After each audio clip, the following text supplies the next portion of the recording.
وعلیکم ورحمۃ اللہ وبرکاتہ۔ دوستو، آج ہم موضوع کے متعلق ایک اہم مسئلے پر بات کریں گے۔ وہ یہ ہے کہ اگر انسان کے جسم میں کہیں چوٹ لگ جائے یا کہیں کٹ جائے یا کسی بھی وجہ سے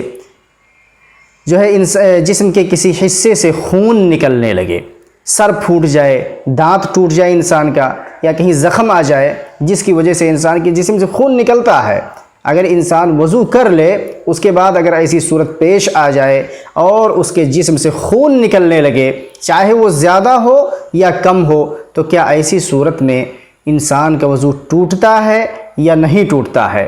تو آئیے اس مسئلے کو ہم قرآن اور حدیث کی روشنی میں سمجھتے ہیں۔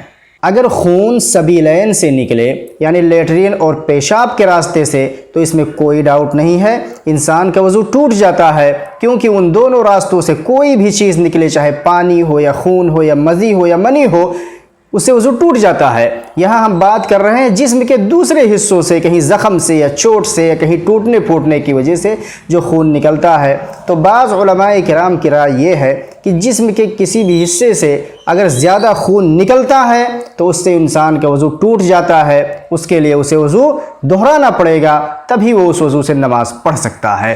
لیکن اس رائے کی اور اس مسئلے کی کوئی ایسی حدیث نہیں ہے، کوئی دلیل نہیں ہے جو اس بات پر دلالت کرتی ہو کہ خون نکلنے سے، جسم کے دوسرے حصوں سے خون نکلنے سے انسان کا وضو ٹوٹتا ہے۔